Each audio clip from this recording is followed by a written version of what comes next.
Peut-être pourrions-nous, pour annoncer le réenchantement, chanter une partie de ce programme. Ce serait une sorte d'introïte. Oui. En fait, Prohibo domine ad altaventuam. Donc on va vous chanter la première partie du texte d'annonce en fait du projet, et c'est une façon aussi pour nous de témoigner de une façon d'enchanter un texte, par exemple, c'est-à-dire de le chanter ensemble. En fait, c'est ça Utopie, magie des lieux redécouverts, parcours sensible, sensitif, la ville de Nice se prête au jeu d'une nouvelle exploration.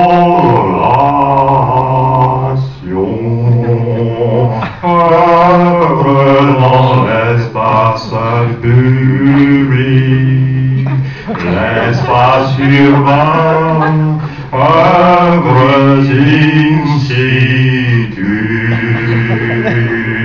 éphémères redécouvertes d'un territoire.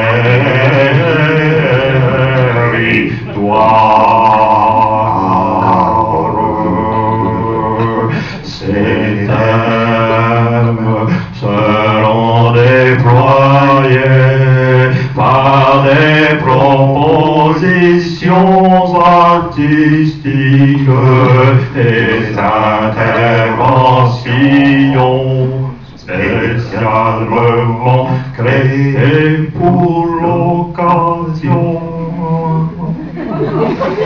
Accompagné d'un programme de conférences,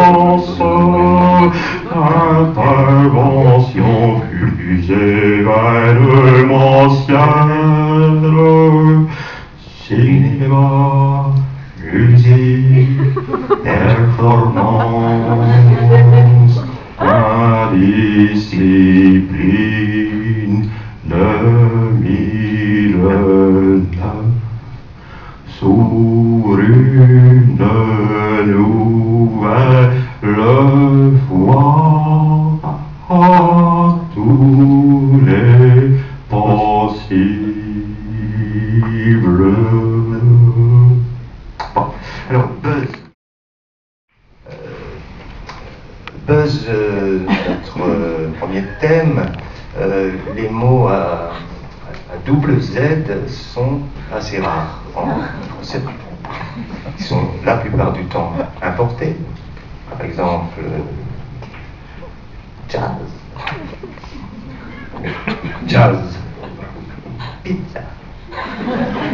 pizza. Alors, il faut remarquer directement quand même des différences phonétiques. Enfin, le pizza, il y a une dentale d'attaque. Pizza. On n'a pas dans le buzz, on ne dit pas buzz. Donc, le fait qu'il y ait on n'a que la fricative. Et dans le cas de jazz, ce double Z indique la longueur du A, tandis que dans le cas de buzz, le double Z est là pour le prolongement de la fricative et non pas de la voyelle. Oui, c'est-à-dire c'est plutôt buzz. Ça, le jazz, oui, c'est le buzz. Et c'est pas le buzz, hein, c'est pas la pizza. Voilà. Et, je pense que c'est important. Et donc on pourrait même en écrire plus. De Z, pour m'indiquer cette caractéristique de ce double Z de buzz.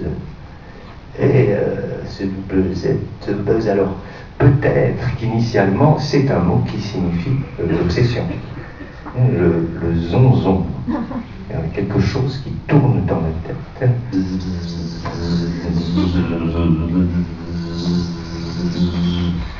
Voilà, c'est ça, c'est une sorte de mouche, de fly en anglais.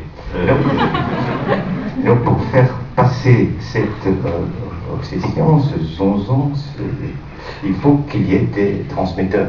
Par exemple, moi, José, je te dis, on m'a dit, parce que le buzz c'est du on dit, on m'a dit à moi qu'il y allait avoir un festival, une discipline à Nice et tout ça. Est-ce que tu entends parler Eh oui, c'est un truc, on en parle, enfin, oui, enfin, ben oui, je crois qu'il y a quelque chose, là, il y a une sorte de buzz autour de ce festival à Nice, enfin, discipline. Et alors, donc, ce qu'on remarque, je crois que c'est là que tu voulais en dire, Eric, hein, voilà, c'est ça, c'est que finalement, le buzz, il n'y a jamais personne qui commence à parler d'un buzz. Le buzz, c'est « on m'a dit ». Vous voyez, c'est-à-dire qu'il n'y a pas de parole initiale. Oui, c'est une sorte de dissolution du sujet dans un on. Mais il n'empêche que quand je dis on m'a dit, c'est moi qui le dis. Donc, voilà, il y a quand même du jeu. Hein. Voilà. Donc ça c'est un registre, un registre très actuel, hein, comme je pourrais appeler, si tu le permets, le registre du onge. Voilà. Alors, catégorie. On peut dire que le buzz relève du onge, oui, c'est-à-dire de tous ces phénomènes qui commencent par un on et qui passent par le jeu. Oui, vous voyez, une indétermination, puis un retour du sujet, mais c'est un sujet quand même assez indéterminé, on pourrait l'écrire comme ça.